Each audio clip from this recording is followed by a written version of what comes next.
دائرے میں رہ کر اپنی زندگی گزار رہی ہے یا نہیں گزار رہی ہے، دین سے سروکار ہے یا نہیں ہے۔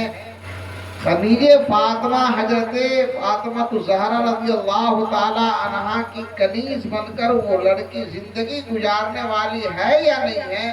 اگر یہ چیزیں ان کے اندر پائی جائے تو تم بخوشی اسے اپنی بہو بنا کر کے لے آؤ، اور اگر یہ چیزیں نہ پائی جائے تو تم احتراز کرو، اس سے بچو۔ عزیزان ملت اسلامیہ، نیک بیوی، نیک عورت، نیک لڑکی جب گھر کے اندر آتی ہے تو اس گھر کو جنت کے محلوں میں سے ایک محل بناتی ہے، جنت کے محلوں میں سے ایک محل بناتی ہے۔ اور اگر بد کردار لڑکی آپ کے گھر میں آ گئی، جس سے دین سے کوئی سروکار نہ ہو، جس سے مذہب سے کوئی مطلب نہ ہو، جس سے نماز اور روزہ سے کوئی مطلب نہ ہو،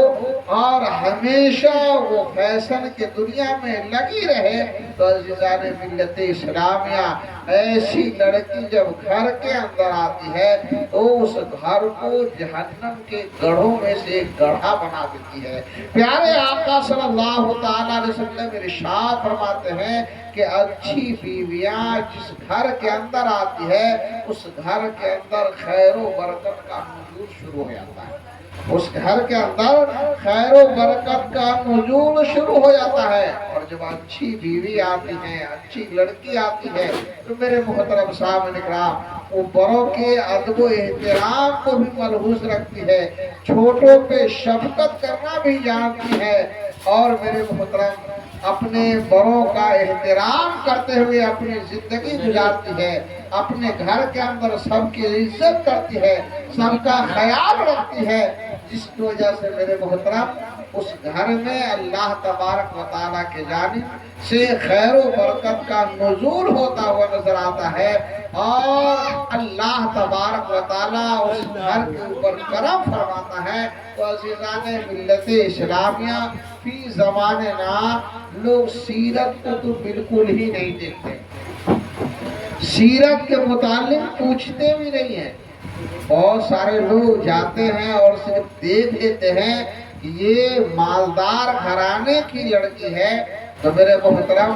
صرف یہ سوچ کر کہ یہاں زیادہ سے زیادہ مال حاصل ہو سکتا ہے، دولت میں حاصل ہو سکتا ہے، پیسے حاصل ہو سکتے ہیں، لوگ اس رشتہ کو فوراً منظور کر لیتے ہیں۔ لیکن میرے محترم سامعین کرام، ایسی لڑکی جب گھر کے اندر آتی ہے تو میرے محترم اپنا روب سب کے اوپر بیٹھاتی ہوئی نظر آتی ہے،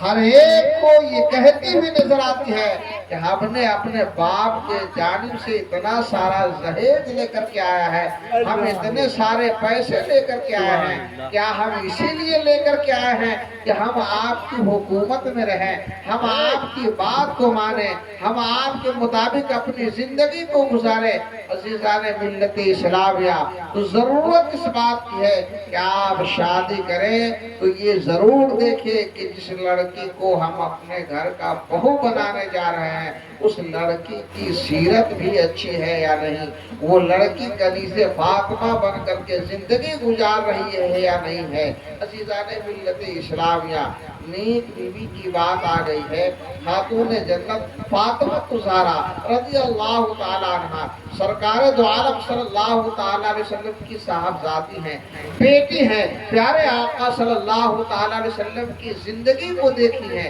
خاتون جنت فاطمہ الزہرا رضی اللہ تعالیٰ عنہ نے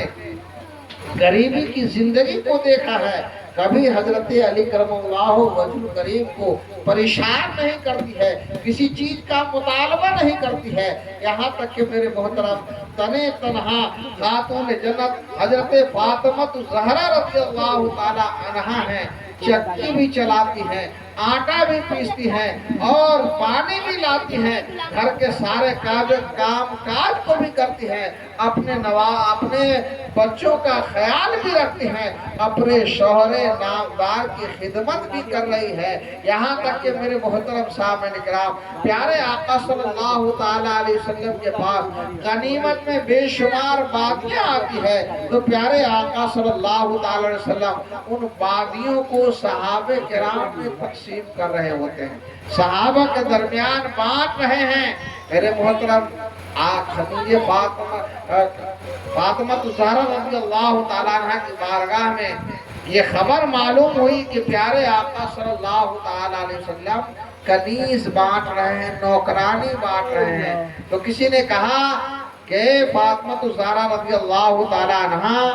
آپ ہی آقا کی بارگاہ میں جائیں، آپ تو سرکار کی بیٹی ہیں، اگر آپ آقا کی بارگاہ میں عرض کریں گی کہ آپ مجھے بھی ایک بادی عطا فرما دیجئے، ایک بادی دے دیجئے، تو یقیناً پیارے آقا صلی اللہ تعالیٰ علیہ وسلم